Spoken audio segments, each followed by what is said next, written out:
حضرت سفینہ ایک صحابی ہے، جنگل میں رستہ بھول گئے تھے تو سامنے شیر آ گیا. تو شیر نے جب منہ کھولا تو پتہ ہے حضرت سفینہ کی زبان سے کیا نکلا؟ کہنے لگے او شیر ذرا خیال کرنا میں رسول اللہ کا غلام ہوں. اس مقام پہ بھی یہی نکل رہا ہے کہ میں نبی پاک کا غلام ہوں. ایمرجنسی میں بھی جب کہا میں حضور کا غلام ہوں تو شیر نے دو ملانی شروع کر دی، قدم چومنے شروع کر دیے. شیر پیچھے ہٹ گیا. تو آپ کی زبانوں پر یہ بات جاری ہو کہ ہم نبی پاک صلی اللہ علیہ وسلم کے غلام ہیں. نبی پاک صلی اللہ تعالیٰ علیہ وسلم نے فرمایا، بخاری شریف میں صحیح درجے کی روایت ہے، کریم فرماتے ہیں اگر تم وہ جان لیتے نا جو میں جانتا ہوں، اگر تمہیں اس کا علم ہوتا نا جس کا مجھے علم ہے، تو فرمایا تم رویا کرتے، تمہاری کیفیات اور ہو جاتی. بعض اوقات کچھ لوگ غیر سنجیدگی کا مظاہرہ کرتے ہیں، ہنستے ہیں، شغل بناتے ہیں. بہت سارے کام ایسے ہیں، بہت سارے فیوز و برکات ایسے ہیں جو انہیں ملنے ہوتے ہیں، نہیں مل پاتے. تو وہ غیر سنجیدگی، طبیعت کی، لہجے کی غیر سنجیدگی، ان سے وہ فیوز و برکات اٹھا لیتی. میں دوستوں سے کہتا ہوں، آپ کسی جگہ محفل میں جاتے ہیں، آپ کسی دینی اجتماع میں جاتے ہیں، لیکن رستے میں اگر آپ شغل کرتے ہوئے جا رہے ہیں، ہنستے ہوئے جا رہے ہیں، آپ نے کیا فائدہ حاصل کیا؟ آپ جہاں بھی جا رہے ہیں موبائل آپ کا آن ہے، موبائل دیکھ رہے ہیں، موبائل چلا رہے ہیں، موبائل ہی چل رہا ہے، تو آپ نے کیا سنجیدگی حاصل کی؟ پایا کیا؟ ہر کام صرف موبائل کے اسٹیٹس کے لیے کیا؟ تم اگر وہ جان لیتے جو میں جانتا ہوں. اصحاب صفا کے پاس قرآن مجید کی کوئی آیت تلاوت کی گئی تو وہ رونے لگے. صحابہ رو پڑتے تھے، اللہ کے خوف سے، خشیت سے رو پڑتے تھے. کوئی آیت تلاوت کی گئی، اصحاب صفا رو پڑے. ان کو روتا دیکھ کر حضور بھی آئے اور اللہ کے رسول کی آنکھوں میں بھی آنسو آئے. اور پھر اللہ کے حبیب علیہ السلام نے اس عمل کا اظہار فرمایا. حضور فرمانے لگے جو آنکھیں رب کے خوف سے آنسو بہاتی ہیں نا، ان کو اللہ پھر دوزخ پر حرام کر دیتا ہے، پھر وہ جہنم میں نہیں جایا کرتا. اللہ کے خوف سے چھلک پڑی، جذبات ابل کر باہر آ گئے. سعادت مند لوگ ہوتے ہیں، سعادت مند. نبی پاک علیہ السلام نے فرمایا، ترمذی میں موجود ہے، حضور فرماتے ہیں 3 باتیں خوش بختی کی علامت ہے. یا رسول اللہ صلی اللہ تعالی علیہ وسلم کون سی؟ ایک تو حضور نے فرمایا اللہ سے ڈرو، اور دوسرا فرمایا بلا وجہ اپنے گھر سے نہ نکلو، اور تیسرا فرمایا اپنے گناہوں پر رویا کرو. اگر تمہیں رونا آ جاتا ہے تو یہ سعادت مندی ہے تمہارے لیے. مجھے کچھ دوست کہتے ہیں مجھے غصہ بڑا آتا ہے، تو میں کہتا ہوں مجھے بھی بڑا آتا ہے، بڑا آتا ہے، لیکن اپنے گناہوں پر آتا ہے، اپنی غلطیوں پر آتا ہے. مجھے زندگی میں جتنا غصہ آیا ہے اپنی کوتاہیوں پر آیا ہے. جہاں جہاں مجھ سے سستیاں ہوئی ہیں مجھے ان پر غصہ آتا ہے. اور جب اپنے آپ پر غصے سے فارغ ہوں گے تو کسی اور پر بھی کر لیں گے. ابھی تو ڈھونڈتا پھرتا ہوں اے اقبال اپنے آپ کو، آپ ہی گویا مسافر، آپ ہی منزل ہوں میں. میرے عزیز، اگر انسان کو یہ سعادت مندی نصیب ہو جائے، وہ کبھی اپنے مالک کے خوف سے رو پڑے، کبھی اس کی محبت میں رو پڑے. مجھے بتائیں نا، بچہ جب رو ہی پڑتا ہے تو پھر اماں سارے کام چھوڑ کے متوجہ ہو جاتی. لوگ کہتے ہیں وہ میرے پاس آیا تھا تو بس رو ہی پڑا تھا، تو پھر میں کیا کرتا؟ وہ رو ہی پڑا ہے تو معاملہ ختم ہو گیا. بچے کی شدید غلطی پر اسے ڈانٹا تھا پر وہ رو پڑا، نرم ہو گیا دل ماں کا، باپ کا، چچا کا، بڑوں کا، چونکہ وہ رو پڑا ہے. عزیز بھائی، جب تو بھی رب کی بارگاہ میں رو ہی پڑے گا نا، جب تو اس کی خشیت سے ٹوٹ ہی جائے گا، جب اس کے حضور آ کے عرض کرے گا نا مالک میں کہاں جاؤں تیری بارگاہ میں نہ ہوں، کہاں جاؤں؟ اعلیٰ حضرت بریلوی رحمۃ اللہ علیہ کے والد تھے، بڑے درد سے دعا کرتے تو لوگ ان سے دعائیں کرایا کرتے تھے، اور عجیب سے نا دعا کے اندر محو ہو جاتے تھے۔ اپنے لفظوں میں بات کروں تو بڑی کھوب کے دعا کر دے سن، اے بعض بندے رٹیاں رٹائیاں دعاواں کر دیں، بس وہ ٹھیک ہے، ہاتھ اٹھا دیے جو مولانا صاحب کہیں گے ہم بھی، وہ بڑے محو ہو کے دعا کرتے تھے۔ کسی نے ان سے کہا حضرت اتنی للہیت سے اور اتنی محویت سے اور اتنے ذوق سے دعا کیسے؟ فرمانے لگے میں نے اپنی بیوی سے طریقہ سیکھا ہے۔ سیکھنے والے سبھی جگہ سے سیکھتے، اپنے بچوں سے بھی سیکھ لیتے، اور جن کا خیال ہونا ہمارے پاس کل عقل آ گئی ہے، وہ بیچارے عقل کو خیر بات کہہ دیتے ہیں، جن کو سارا ہی پتہ ہے انہیں کچھ پتہ نہیں۔ کہتے بیوی سے سیکھا ہے دعا مانگنے کا طریقہ۔ حضرت وہ کیسے؟ فرمانے لگے اسے کوئی کام تھا مجھ سے، کوئی گھر کا خرچہ تھا، اس نے بتایا خرچہ، میں نے اسے کہا ابھی میرے پاس پیسے نہیں ہیں، آتے ہیں تو دوں گا۔ 2-4 دنوں کے بعد پھر اس نے کہا، میں نے کہا تھا گھر کے خرچے کے لیے کچھ پیسے، تو فرماتے میں نے کہا ابھی میرے پاس نہیں ہے، آتا ہوں تو دے دو۔ عورتوں کی عادت ہوتی ہے بار بار یاد کرانا، کہتے اس نے پھر یاد کرایا، وہ میں نے گزارش کی تھی کچھ پیسے چاہیے، فرماتے مجھے غصہ آ گیا، میں نے کہا تو کیا روز ایک ہی بات کرتی ہے، تجھے کہا ہے نا ابھی پیسے نہیں ہیں، آتے ہیں تو دے دوں گا۔ ہر روز یاد کرانے کا کیا مطلب ہے؟ ایک ہی بات کا رٹا لگایا، پیسے چاہیے، پیسے ٹھیک ہے، خرچ ہے، آپ ٹھیک کہہ رہے، پر ابھی نہیں میرے پاس۔ کہتے میں نے ڈانٹ دیا۔ سعادت مند خاتون تھی، حوصلے سے ڈانٹ برداشت کی، تو کہنے لگی غلطی ہو گئی، مجھے نہیں بار بار کہنا چاہیے تھا، آپ تو ناراض ہی ہو گئے، لیکن ایک بات یہ کہنی تھی کہ آپ ہی میرے شوہر ہیں، میں آپ سے نہ کہوں تو پھر کس سے جا کے کہوں؟ آپ سے کہنا ہے نا میرے، آپ ہے نا میرے سر کے تاج، تو کس سے اور کہوں؟ میں اور کسی سے کہوں؟ شیخ فرماتے ہیں میرے ہاتھ میں کچھ چیز تھی، ہاتھ کانپا، وہ چیز گری، چھم چھم میرے آنسو ٹپکے، چھم چھم میں رو پڑا۔ تو خاتون کہنے لگی آپ کیوں روئے، کیا ہوا؟ تو فرمانے لگے مجھے تو رب سے مانگنے کا طریقہ تو نہیں سکھاتی، جب میں اس کی بارگاہ میں عرض کروں گا نا مالک بڑے دروازوں پہ گیا ہوں کوئی نہیں میری سنتا، بڑے درد کے ساتھ میں نے کہا ہے پر فریاد کو کوئی نہیں پہنچا، اے اللہ تو ہی میرا رب ہے، پھر تجھے نہ کہوں تو کس کی بارگاہ میں جا کے کہوں؟ میں بیمار ہوں اور شفاؤں کے لیے ترس گیا ہوں، میں مقروض ہوں اور جان چھڑانے کے لیے ترس گیا ہوں، میں کمزور ہوں اور سعادت پانے کو ترس گیا ہوں، میں بے کیف ہوں اور سجدوں کی لذت کے لیے بے چین ہو گیا ہوں، میں بے کیف ہوں اور چاہتا ہوں میرا قرآن پاک کی تلاوت سے دل لگے، پر مالک جب توفیق تو دینے والا ہے تو پھر تجھ سے نہ کہوں تو میں کس سے جا کے کہوں؟ نبی پاک صلی اللہ تعالی علیہ وسلم نے فرمایا 2 آنکھیں دوزخ میں نہیں جائیں گی۔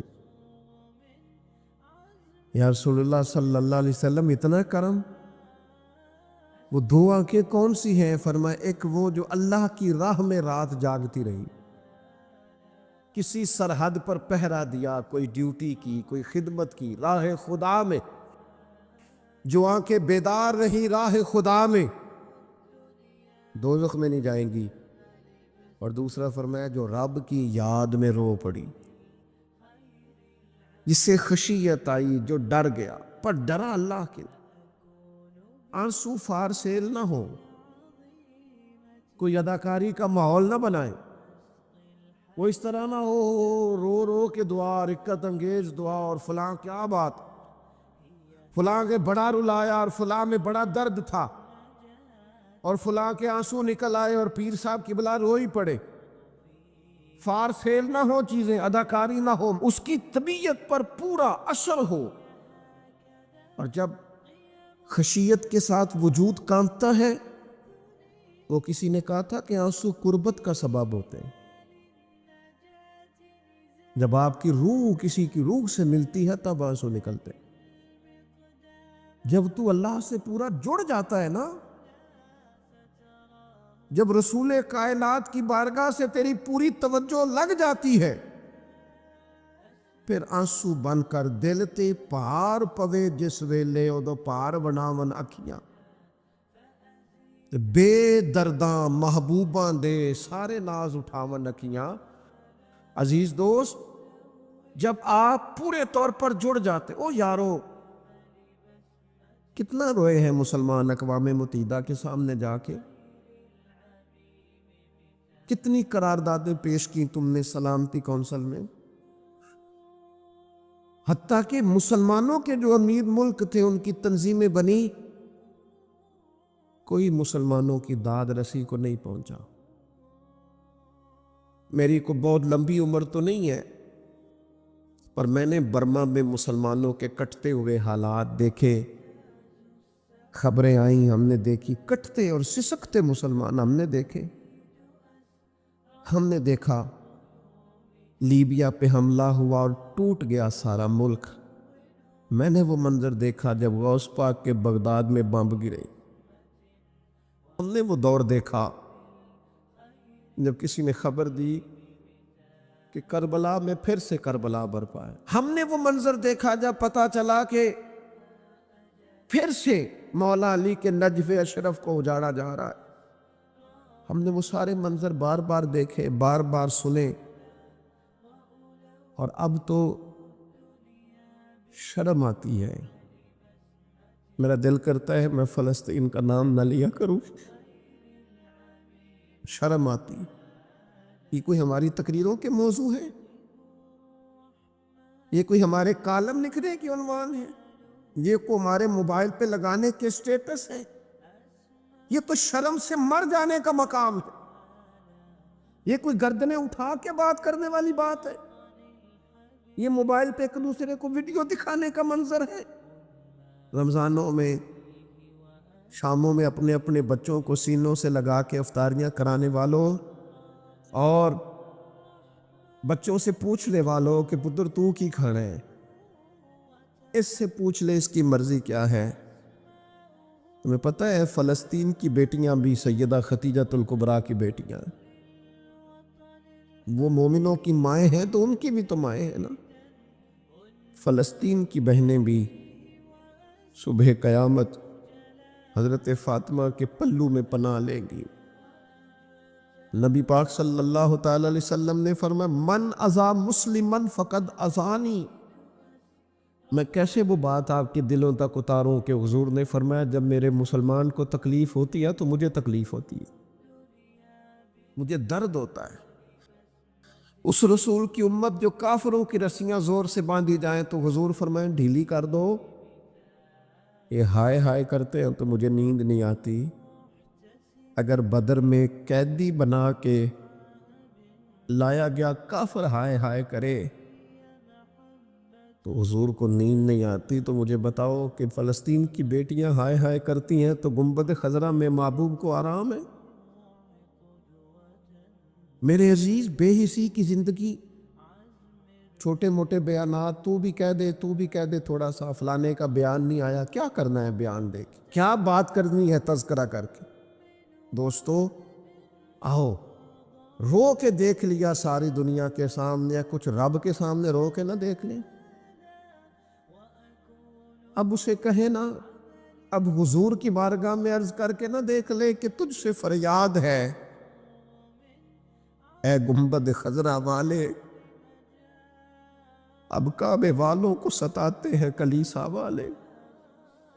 اور کی اگر تو نے دل مسلم کی دل جوئی نہیں، پھر ہمیں تانا دیں گے بت کے مسلم کا خدا کوئی نہیں. اب اللہ رسول کی بارگاہ کی طرف رجوع نہ کر لیں. اب چھوڑ نہ دیں سیاستدانوں کے گلے، اب چھوڑ نہ دیں دنیا اقوام متحدہ کی بات اور سلامتی کونسل کی بات، اب اپنے اللہ کی جانب رجوع نہ کریں. دیکھو نا، نبی پاک صلی اللہ تعالی علیہ وسلم نے ہمیں فرمایا تمہارے آنسو قدر والے ہیں، رب رسول کی بارگاہ میں بہانا. ان کو ضائع نہ کرنا۔ عزیز بھائیوں، عجیب بات ہے نا، حضور فرماتے ہیں احسان جتلانے والا جنت میں نہیں جائے گا، یعنی نیکی کر کے دوزخ خرید لی، احسان کر کے، خرچ کر کے اپنے لیے جہنم کٹھی کر لی۔ کیوں؟ احسان جتلایا، اس نے بتلایا ہے۔ یوں تو ہر ایک کو شیطان سے ڈر لگتا ہے، اور مجھ کو اس دور کے انسان سے ڈر لگتا ہے، اور جس کی ہر بات میں پوشیدہ ہو نشتر کی چبھن۔ شاعر کا تخیل دیکھیے، نشتر کی چبھن، جس کی ہر بات میں پوشیدہ ہو نشتر کی چبھن، ایسے ہر صاحب احسان سے ڈر لگتا ہے۔ اس طرح کے احسان کرنے والوں سے خوف آتا ہے کہ اللہ بچا ان سے۔ کچھ لوگ اذیت دیتے ہیں، تکلیف دیتے ہیں، آزمائش میں ڈال دیتے ہیں۔ کسی کے گھر مہمان چلے گئے، آپ کو چند لمحوں کے لیے جانا ہے، تو آپ وہاں جا کر ایک بڑے زبردست قسم کے انجینئر کیوں بن گئے ہیں؟ یہ دیوار پہ کیا کام کرایا ہے، یہ کس سے کرایا ہے؟ یہ اگر آپ کو میں ایک بندہ بتاؤں، اگر فلاں سے آپ کام، بھئی آپ کو تو بطور مہمان بلایا گیا ہے، آپ کو کس نے کہا ہے کہ آپ کو انجینئر کے طور پہ دعوت دی ہے؟ آپ آئے ہیں، تشریف رکھیے، اور جتنی دیر آپ کو کہا جاتا ہے آپ بیٹھیے، اور پھر اس پر تبصرہ ہے، یہ فرنیچر کہاں سے لیا ہے، یہ قالین کہاں سے آیا ہے، اتنے سوال جواب۔ بعض دوست ایسے ہوتے ہیں جن سے کہنا پڑتا ہے کہ میرے بھائی آپ مہربانی کریں، ہم آپ کو نہ انجینئر سمجھتے ہیں نہ اچھا ڈیزائنر سمجھتے ہیں، ہم نے تو آپ کو ملنے کے لیے بلا تھا، آپ آئیے اور جائیے۔ اور اتنے زیادہ تو مطلب وقت ہی نہیں ہے انسان کے پاس کہ وہ جائے اور اتنے زیادہ تبصرے کرے اور جا کے کسی کو تکلیف دے۔ پھر تفتیش کرنا، پوچھنا، اعلیٰ حضرت بریلوی رحمۃ اللہ لکھا حرام ہے یہ تفتیش کرنا کہ کسی کی کمائی حلال ہے کہ حرام ہے۔ آپ کیوں تفتیش کرتے ہیں؟ کس نے اجازت دی آپ کو جاسوسی کریں؟ آپ تکلیف دے رہے ہیں سامنے والے کو۔ کیا کرتے ہیں، کیا کماتے ہیں، کہاں سے؟ میرا رب ہے جس نے سب کے پردے رکھے ہوئے ہیں۔ اب کیوں ایسی حرکات کرتے ہیں جس کی بنیاد پر جناب کا ذریعہ آمدن کیا ہے؟ میرا ذریعہ آمدن یہ ہے کہ آپ دے جاتے ہیں تو میں کھا لیتا ہوں۔ آپ اپنا ذریعہ آمدن کی فکر کریں، آپ دوسروں پر کیوں اس قدر زیادہ بوجھ ڈالتے؟ اور پھر کھانا سامنے رکھا جاتا ہے، یہ میں نہیں کھاتا، تو آپ کو جو کھانا تھا گھر سے لے آتے، کیا یہ اچھا ہوتا؟ یہ میں ایک زمانہ ہو گیا جی میں نے یہ نہیں کبھی کھایا، تو کیا کھاتے ہیں آپ؟ مجھے سالوں بیت گئے ہیں سفر کرتے ہوئے، اور میرے ساتھ پوری جماعت نے سفر کیا ہے، ہفتوں میں گھر سے باہر رہا ہوں، کوئی ایک شخص نہیں، ایسا تو نہیں کہ ساری چیزیں طبیعت کو پسند ہوتی ہیں، لیکن کوئی ایک شخص نہیں بتا سکتا کہ کبھی میں نے کہا ہو یہ مجھے پسند نہیں، میں نے نہیں کھانا لے جایا، یہ میری طبیعت نہیں۔ کیوں؟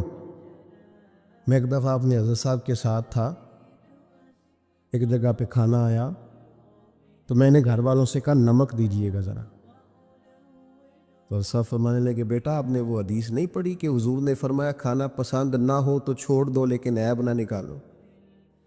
فرمایا کس موسم کے اندر انہوں نے کھانا پکایا ہے اور تم نے انہیں یہ کہہ دیا تمہیں نمک ہی نہیں ڈالنا آتا؟ فرمایا ان کے گھر کا ذائقہ ہے، وہ کم کھاتے ہو، تم تھوڑا زیادہ کھاتے ہوگے نمک، بعض لوگ ذرا کم کھاتے ہیں، تم نے یہ کس طرح کی حرکت کی ہے؟ وہ بیچارے جا کے پہلے وہ ڈانٹے گا کہ تم نے نمک ہی نہیں صحیح ڈالا، وہ نمک مانگ رہے ہیں، کیا ضرورت تھی؟ تھوڑا سا۔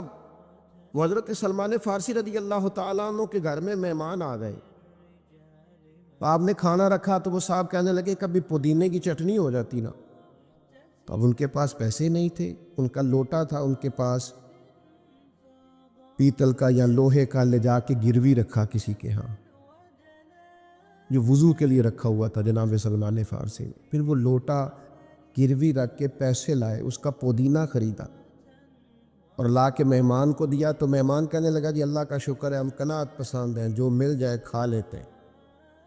یعنی ایک تو یہ کہ پہلے فرمائش کر دی، اور اس کے بعد نیک بننے کا ڈھونگ بھی رچایا۔ یہ بھی کچھ لوگوں کا طریقہ ہوتا ہے، وہ سارا کچھ کرنے کے بعد نا، یعنی 1.25 گھنٹے غیبتیں کرنے کے بعد کہنے چلو سانوں کی لگے، بھئی آپ 15 منٹ ہی رہ گئے تھے، 2 گھنٹے پورے ہونے لگے تھے، ساری تو کر لی آپ نے، اب پیچھے بچا کیا ہے؟ تو وہ کہنے لگے رہی میں قناعت پسند ہوں، جو مل جائے کھا لیتا ہوں۔ تو حضرت سلمان فارسی ناراض ہوئے، جلال میں آ فرمانے لگے اگر تم قناعت پسند ہوتے تو میرا وضو کا لوٹا آج گروی نہ پڑا ہوتا۔ تم قناعت پسند ہو، اوپر سے جھوٹ بولتے ہو۔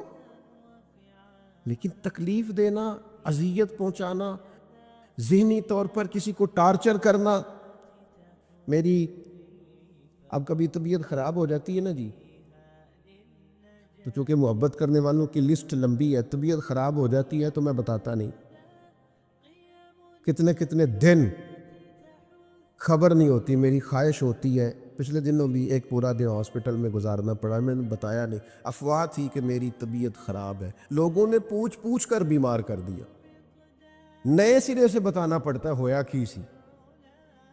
اور پھر کچھ تو اتنے خاص محبت کرنے والے ہوتے ہیں کہ انہیں پوری ڈیٹیل چاہیے ہوتی ہے، پس منظر سمیت۔ آپ حضور علیہ الصلوۃ والسلام نے فرمایا بہترین عیادت وہ ہے جو جلدی ہو، نہیں تھوڑی دیر کے لیے مریض کے پاس جائیں، یہ بہقی میں حدیث موجود ہے۔ بہترین عیادت، بہترین تیمارداری وہ ہے جو جلدی ہو، فٹافٹ آپ آئیں، تھوڑی دیر بیٹھیں اور چلے جائیں۔ اتنی تفصیلات، پھر 7 نسخہ جات، پھر یا کچھ لوگ تو ایسے ہوتے ہیں جو اتنا ڈرا جاتے ہیں بیمار آدمی کو کہ وہ جلدی فوت ہونے والا ہو جاتا ہے۔ اس کہتے ہیں فلانے کو بھی یہ مرض تھا بیچارہ، 4 بچے ہیں، فوت ہو گیا۔ آپ کو تو کہا تھا تسلی دیتے، مریض سے دعا کراتے، پھر ضد کریں گے، اصرار کریں گے، یہ کھا لیں، کھائیں گے تو اٹھیں گے، تھوڑا سا تو لیں۔ اللہ کے بندے، نبی کریم علیہ السلام نے فرمایا بیمار سے ضد نہ کرو، اسی اللہ کھلا پلا دیا کرتا ہے۔ تم ضد کر رہے ہو، اصرار کر رہے ہو، تکلیف دے رہے ہو، اذیت پہنچائی جاتی ہے۔ بڑے درویش آدمی تھے حضرت سری سختی، کبھی کسی سے سخت جملہ نہیں کہا۔ آپ بیمار تھے، ایک صاحب تیمارداری کرنے آ گئے، آپ کا خیال تھا کہ وہ ہو گئی تیمارداری، وہ جائیں۔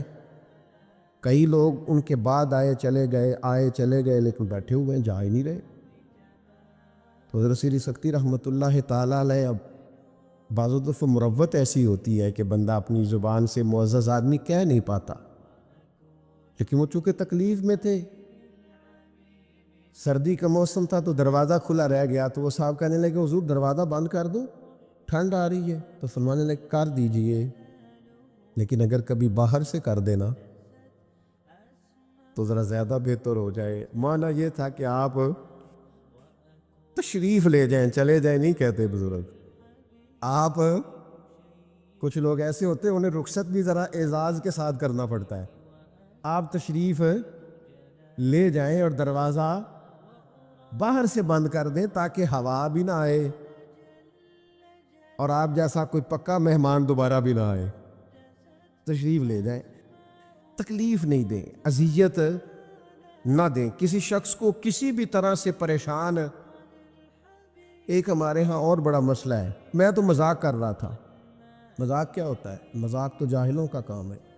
یہ موسیٰ علیہ السلام کی قوم نے کہا کہ ایک شخص کا انتقال ہو گیا ہے تو ہمیں بتایا جائے کس نے قتل کیا ہے، تو جناب موسیٰ علیہ السلام نے فرمایا گائے ذبح کرو۔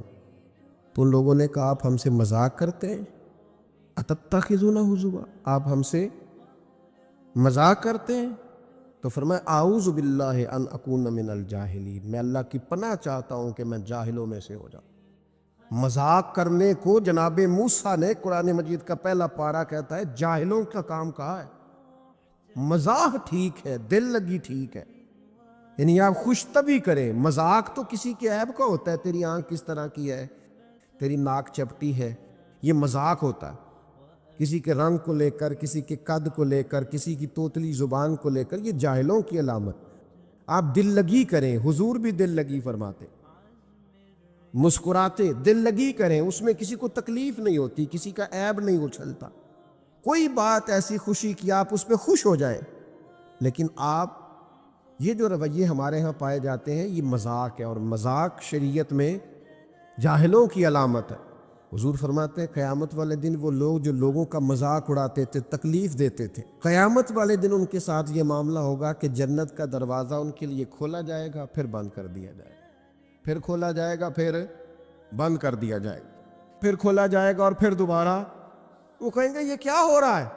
تو انہیں کہا جائے گا تمہارے اس مذاق کی تمہیں سزا دی جا رہی ہے جو دنیا میں تم اللہ کے بندوں کے ساتھ کرتے تھے۔ تکلیف دیتے ہیں لوگ۔ یہ کچھ سال پہلے کی بات ہے، آپ کو پتہ ہے ہمارے ہاں ایک اپریل فول بھی منایا جاتا ہے، جھوٹ بولنے کا دن موز۔ ایک صاحب تھے بیچارے ہارٹ پیشنٹ، یہ پنجاب کا ہی واقعہ ہے، تو ان کو فون کر دیا کہ تمہارا بھائی ایکسیڈنٹ میں فوت ہو گیا ہے، کسی نے مذاق کیا، تو بیچارے ہارٹ پیشنٹ تھے، خبر سن کے ان کو پھر ہارٹ اٹیک ہوا، اللہ کو پیارے ہو، اور بعد میں پتہ چلا کہ کسی نے مذاق کیا، بھائی تو بالکل ٹھیک ٹھاک، آپ کے ایک مذاق نے کسی کی جان لے لی، گھر اجڑ گیا، عورت بیوہ ہو گئی، بچے یتیم ہو گئے، اور آپ مذاق کر رہے تھے، تکلیف دے رہے تھے، آپ آزمائش میں مبتلا کر رہے تھے۔ میں نے ایسے طلباء کو دیکھا ہے کالج میں، مدرسے میں، یونیورسٹی میں، اسکول میں، جو بیچارے کسی وجہ سے کمزور تھے، کوئی ایسا معاملہ تھا، ان کا اتنا مذاق اڑایا گیا کہ وہ بیچارے تعلیم چھوڑ کے چلے گئے، گزارا نہیں ہو سکتا یہاں، ہر آدمی مذاق اڑا رہا، اور بعض لوگوں کی غربت کا مذاق اڑایا جاتا ہے، ان کو کھاتا ہوا دیکھ کے مذاق کرنا، ان کا لباس دیکھ کے مذاق کرنا، ان کی سادہ پرانی اور دیسی گفتگو سن کے مذاق اڑانا، نتیجہ یہ نکلتا ہے کہ مایوس ہو جاتے ہیں لوگ، پریشان ہو جاتے ہیں۔ ایسا نہیں کریں، یہ تکلیف نہ دیں کسی مسلمان کو، اذیت میں مبتلا نہ کریں، ذہنی طور پر ٹارچر نہ کریں، آپ کوئی ایسا کام نہ کریں جس سے بار بار آزمائش ہو۔ کچھ لوگ زندگی میں گناہ کرتے ہیں، اللہ معاف کرے، غلطیاں ہو جاتی ہیں، پھر وہ لوگ توبہ کر لیتے ہیں، اور یہ توبہ اللہ کو اتنی پسند ہے کہ حضور فرماتے ہیں کسی کا اونٹ مال سمیت غائب ہو جائے اور وہ شخص ڈھونڈ ڈھونڈ کے تھک جائے اور مایوس ہو جائے، اور پھر وہ اونٹ اسے مل جائے، اسے اتنی خوشی نہیں ہوتی جتنی بندہ مومن کی توبہ پر رب کریم کو خوشی ہوتی ہے۔ کتنا بڑا انعام ہے۔ حضور فرماتے ہیں ہر شخص خطا کار ہے، پر بہترین خطا کار وہ ہے جو توبہ کرتا ہے خطا کار پر بہترین خطا کار۔ کیا بات ہے اس کی خطا کی، جو خطا کرتے ہی رو پڑا ہے، اللہ کے حضور توبہ کر رہا ہے، لیکن لوگ مذاق اڑاتے ہیں لوگوں کے گناہوں کا۔ وہ توبہ کر چکے ہیں، وہ چھوڑ چکے ہیں، وہ اس راہ سے ہٹ چکے، لیکن مذاق کرنا، مذاق اڑانا، تکلیف دینا، اذیت میں مبتلا کرنا۔ حضور علیہ الصلوۃ والسلام نے فرمایا کسی شخص سے کبھی کوئی گناہ کیا پھر اس نے توبہ کر لی، فرمایا جس نے دوبارہ اسے اس کا گناہ یاد کرایا، اللہ یاد کرانے والے کو سزا دے گا، مرنے سے پہلے پہلے یہ اس گناہ کے اندر مبتلا ہو جائے۔ مسلم شریف میں موجود، اس کو سزا ملے، ٹارچر نہیں کریں، تکلیف نہیں دیں، ذہنی طور پر لوگوں کو اذیت میں مبتلا نہ کریں۔ اور پھر رشتے دیکھے جاتے ہیں ہمارے ہاں، تو اس قدر زیادہ آزمائش میں لوگوں کو مبتلا کر دیا جاتا ہے، اس قدر زیادہ آزمائش میں ہمارا چونکہ دیہاتوں سے تعلق ہے، تو پرانی خواتین کبھی جاتی تھی نا رشتہ دیکھنے کے لیے بیٹے کا، ان سے کہا جاتا تھا کہ آپ کو وہاں رشتہ نہیں کرنا، تو کہتی تھی نہیں ہم نے نہیں کرنا، تو کہتے تھے بھئی آپ بتائیں کیا وجہ ہے، تو وہ کہتی تھی وجہ کوئی نہیں بتانی، اس لیے کہ میرے گھر میں بھی بیٹی ہے، میں کوئی وجہ نہیں بیان کروں گی، میں کسی کی بیٹی کا عیب کیسے بیان کروں۔ لیکن میں نے اخبار میں اس بیٹی کا تذکرہ بھی پڑھا جو پچھلے 2.5 سالوں سے اس لیے مینٹل ہاسپٹل میں زیر علاج ہے کہ کوئی 50 سے زیادہ لوگ رشتہ دیکھنے آئے، کسی نے کہا ذرا چل کے دکھاؤ، تو کسی نے کہا ذرا بول کے دکھاؤ، تو کسی نے کہا کہ اگر قد 2 انچ بڑا ہوتا۔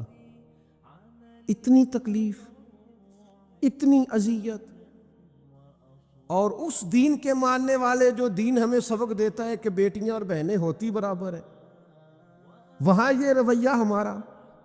اور زیادہ تر ان لوگوں کا معاملہ جن کے پاس نیا نیا پیسہ آیا، نئی نئی دولت آئی، اب ان کو سمجھ نہیں آ رہی کہ وہ کیسے اپنے آپ کو زمین سے اٹھا کے آسمان تک لے جائے. خدا کے بندو، اس طرح کی اذیت، اس طرح کی تکلیف، اس طرح کا لہجہ جس سے سامنے والا نفسیاتی بوجھ کے نیچے دب جائے، یہ بندہ مومن کی شان نہیں ہے. کبھی بھی ایسا نہ کریں. اجلی اجلی سونی سونی صاف ستھری بات کریں. مومن کی شان یہ ہے کہ سب کچھ ہو سکتا ہے، پر مومن جھوٹا نہیں ہوا کرتا، وہ بددیانت نہیں ہوتا، وہ کسی کو تکلیف نہیں دیتا، اذیت نہ دے، پریشان نہ کرے. گھنٹوں بیل بجا رہا ہے گلی سے گزرنے والا آدمی، لیکن صاحب گاڑی لگا کے چلے گئے، انہیں پتہ ہے دوسری گاڑی نہیں گزرے گی، لیکن وہ اذیت دے رہے ہیں. ایک چور اوپر سے سینہ زور، اگر وہ باہر نکلے ہیں کہ آپ کو جانا ہے اور سامنے گاڑی لگی ہوئی تو وہ نکل کے کہتے ہیں کوئی آگ بجھانی ہے آپ نے، جا کے فائر برگیڈ کی گاڑی پہ بیٹھے. نہیں جناب، آگ نہیں بجھانی، لہذا آپ آرام کریں، لگی رہنے دے گاڑی. پتہ ہے آپ کو نبی پاک علیہ السلام نے رستے بند کرنے سے منع فرمایا، رستوں کے نشان مٹانے والوں پر لعنت فرمائی. یہاں جہاں لکھا ہوتا ہے نا لاہور اتنے کلومیٹر دور ہے، وہاں اشتہار لگا جاتے ہیں لوگ. آپ کو پتہ ہے یہاں اشتہار لگانا منع ہے، رستوں کے نشان مٹانے والے کو ملعون کا ہے حضور. تکلیف دے رہے اللہ کے بندوں کو، آزمائش میں ڈال رکھا ہے. اللہ تعالیٰ مجھے اور آپ کو عمل کی توفیق عطا فرمائے.